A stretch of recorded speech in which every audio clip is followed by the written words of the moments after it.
ہزاروں سال پہلے، انسانوں کی تخلیق سے پہلے، جب خدا کے قریبی اور پیارے خادم کی شہرت آسمانوں پر عام تھی، ایک استاد جس نے فرشتوں کو سکھایا، جسے اللہ نے اعلیٰ مقام دیا تھا، لیکن جو ہوا وہ یہ تھا کہ اس نے خدا کے خلاف بغاوت کی اور اس نے خدا کی عدالت سے سرزنش کی۔ حضرت آدم علیہ السلام کی پیدائش سے پہلے آسمانوں میں دو قسم کی مخلوق رہتی تھی، ایک روشنی سے بنا تھا اور دوسرا آگ سے بنا ہوا تھا۔ ایک مخلوق روشنی سے تخلیق کی گئی تھی جسے فرشتہ کہا جاتا، وہ دن رات الہی عبادت میں مصروف تھے اور ان کی یہاں خواتین نہیں تھیں اور ان کی نسل جاری ہے۔ دوسری مخلوق جنوں سے بنی تھی، ان کی خواتین بھی تھیں اور ان کی نسل بھی اچھی طرح سے پھیل گئی تھی۔ خدا نے ان کی تسبیح کے لیے انہیں پیدا کیا۔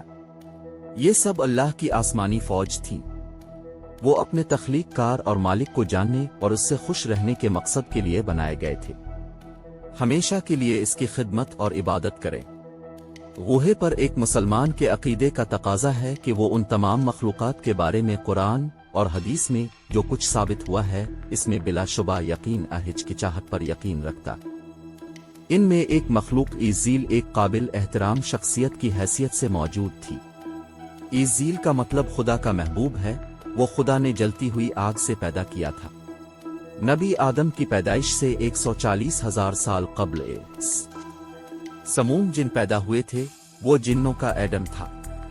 اسے زمین پر بھیجا گیا تھا، جہاں زمین پر 300 سال گزرنے کے بعد اس نے اپنی دوڑ کی خاتون جن سے ملاقات کی، جس سے اس نے شادی کی اور وقت گزرنے کے ساتھ ہی اس کے بہت زیادہ بچے پیدا ہوئے۔ شروع میں یہ قومیں خدا کے تابع اور فرما بردار تھیں، لیکن بہت جلد وہ سرکشی اور نافرمانی اختیار کر گئے جب ان کی غلط فہمیوں نے حد کو عبور کیا۔ چنانچہ بڑی تعداد میں جنات نے موت کا مزہ چکھا اور فوت ہو گئے۔ اس وقت کے دوران اچھے جنات تھے، باقی بچ گئے اور ان کی اولاد جاری رہی۔ ان جنوں میں مشہور جن میں سے ایک چلیپا تھا۔ چلیپا کا چہرہ شیر کی طرح تھا۔ چلیپا ایک بہت لمبا اور بہادر جن تھا۔ اس کی اہلیہ کا نام ٹیبلیس تھا، جس کا چہرہ ایک خاتون بھیڑیا کی طرح تھا۔ وہ اپنے شوہر کی طرح بہادر اور طاقتور جن تھی۔ اپنے تمام لوگوں پر وہ اپنے تخت پر بیٹھا تھا اور قوم کا بچہ چلیپا کا احترام کرتا تھا۔ ایک بچہ یہاں پیدا ہوا تھا جس کا نام ایزیل تھا۔ اس کی ماں اور باپ دونوں کی خصوصیات تھی، یعنی وہ بہت باغی، چالاک، بہادر اور طاقتور تھا۔ روایات کے مطابق جنوں کی قوم دنیا میں آباد ہو گئی تھی اور آدم کی پیدائش سے 50,000 سال قبل یہ تھا۔ بہت جلد یہ جن سرکش بن گئے اور خدا کے لیے نافرمانی اختیار کر گئے۔ جب زمین جھگڑے اور عارضے سے لرز اٹھی تو فرشتوں کو جنت سے حکم دیا گیا کہ وہ ان سرکش جنوں کو ہلاک کرے۔ لہذا اس کائنات میں پہلی بلڈ غیظ و غضب کی جنگ ہوئی، جس میں ایزیل کے والدین چلیپا اور تبلیس نے بہادری سے مقابلہ کیا، لیکن فرشتے ان پر غالب آ گئے اور فرشتے جنات پر اس طرح گر پڑے کہ وہ نیچے گر پڑے۔ اس جنگ کے دوران ایزیل کے والدین ہلاک ہو گئے اور جنات کی قوم کے باغی جنوں کو قیدی بنا لیا گیا۔ ان قیدیوں میں شہزادہ ایزیل بھی وہاں تھا۔ جب فرشتے اسے الہی عدالت میں لائے، لہذا انہیں حکم دیا گیا کہ وہ اسے بہترین طریقے سے تربیت دیں۔ چنانچہ فرشتوں نے ایزیل کو بہترین طریقے سے تربیت دی، عبادت اور نظم و ضبط کے طریقے سکھائے گئے۔ اس طرح وہ جلد ہی اللہ کا قریبی خادم بن گیا۔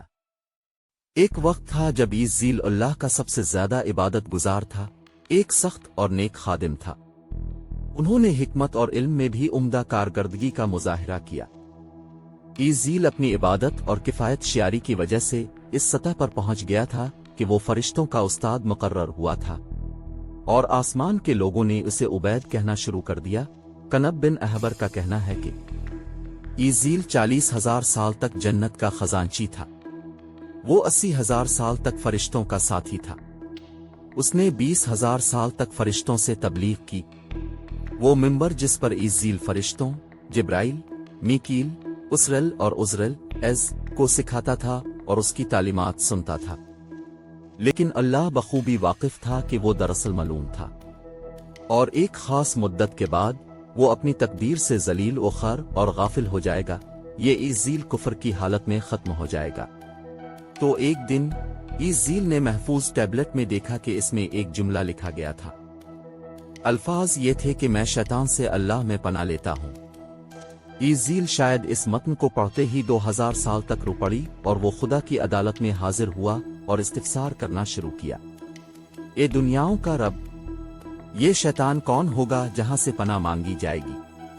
اللہ نے کہا، ہمارے ایک خادم جس کو ہر نعمت سے نوازا جائے گا، لیکن وہ میرے ایک حکم کی نافرمانی کرے گا۔ ایزیل نے چاہا کہ میں یہ دیکھنا چاہتا ہوں، جس پر یہ اللہ کی طرف سے حکم تھا کہ آپ اسے جلد ہی دیکھیں گے۔ ہر لمحے ایزیل کو اس سوچ سے رنج ہوا کہ وہ کون ہوگا جو خدا کے حکم کی تعمیل کرنے سے انکار کرنے کی ہمت کرے گا۔ اس خوف کی وجہ سے وہ عبادت اور توبہ میں زیادہ مصروف ہو گیا، یہاں تک کہ ہزاروں سال گزر گئے۔ جب ایک دن ایزیل کو احساس ہوا کہ اللہ ایک نئی مخلوق پیدا کر رہا ہے جس کے لیے دنیا کے ہر کونے سے مٹی لائی گئی تھی، اللہ قادر مطلق نے اپنے بابرکت ہاتھ سے آدم کا مجسمہ بنایا، اور یہ بغیر کسی روح کے 40 سال تک اس حالت میں رہا۔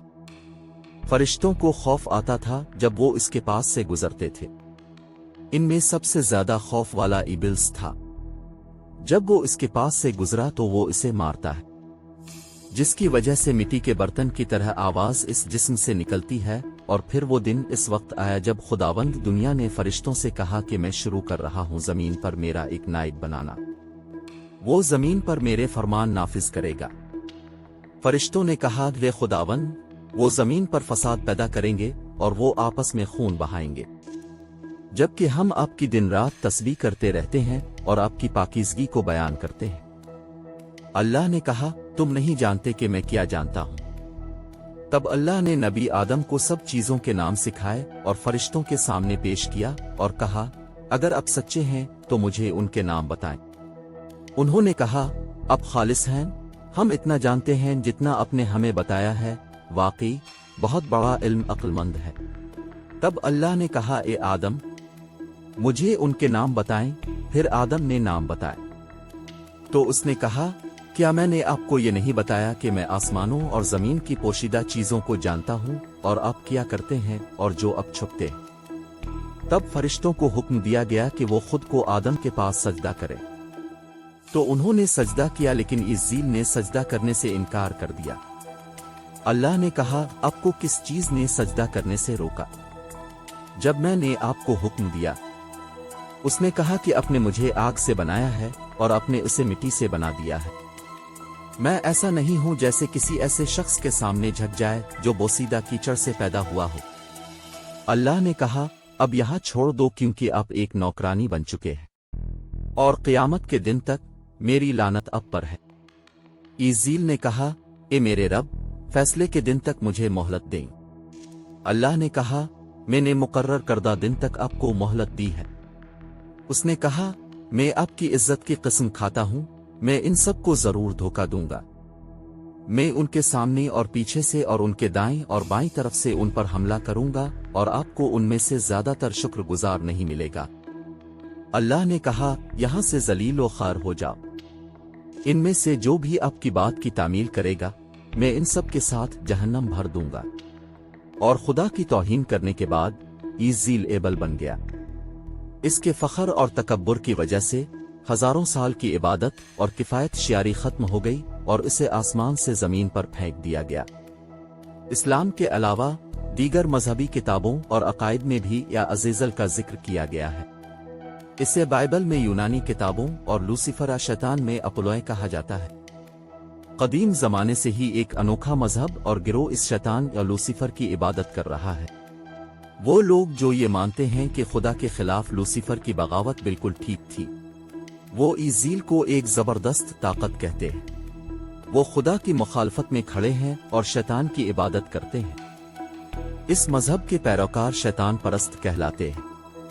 روایات کے مطابق جب ایبلس کی موت کا وقت اسرافیل کے پہلے اور دوسرے کے درمیان سور پیوند کی گا، جب اسے دی جانے والی مہلت مکمل ہو جائے گی اور اسے ذلیل کیا جائے گا۔ مقدس قرآن کے مطابق یوم انصاف کے بارے میں خدا کے فیصلے کے بعد ایبلس اپنے پیروکاروں سے اپنے اعتراف کا اعلان کریں گے اور کہیں گے کہ آپ اپنے گناہوں کے ذمہ دار ہیں۔ نیز وہ کہے گا کہ خدا نے آپ کو ایک سچا وعدہ دیا ہے اور میں نے وعدہ نہیں کیا۔ میں دعویٰ کرتا ہوں کہ آپ کا جو بھی غلبہ نہیں تھا سوائے اس کے کہ میں نے آپ کو فون کیا اور آپ نے میری کال کا جواب دیا۔ بس مجھے قصوروار نہ ٹھہرائیں، خود کو مورد الزام ٹھہرائیں۔ اب میں آپ کا کومل نہیں ہوں اور نہ ہی آپ میرا کومل ہو سکتے ہیں۔ عزیل کا نبی آدم کے سامنے جھک جانے سے انکار حسد تھا، جس میں اس نے مجبور کیا کہ آدم کو میری جگہ کیوں ملی۔ تکبر اور فخر کا یہ اس کا جذبہ تھا کہ وہ سب سے زیادہ ہے۔ یہ صرف کمان سے انکار کرنے کی بات نہیں تھی، یہ اطاعت سے بغاوت کے بارے میں تھا۔ ابلیس نے اپنے دل میں خود کو لارڈ کی حیثیت سے قبول کیا تھا۔ اس عظیم مشرکیت کے نتیجے میں ابلیس کو بدنام اور ملعون قرار دیا گیا اور آدم کی اولاد کو گمراہ کرنے کے لیے آزاد قرار دیا گیا۔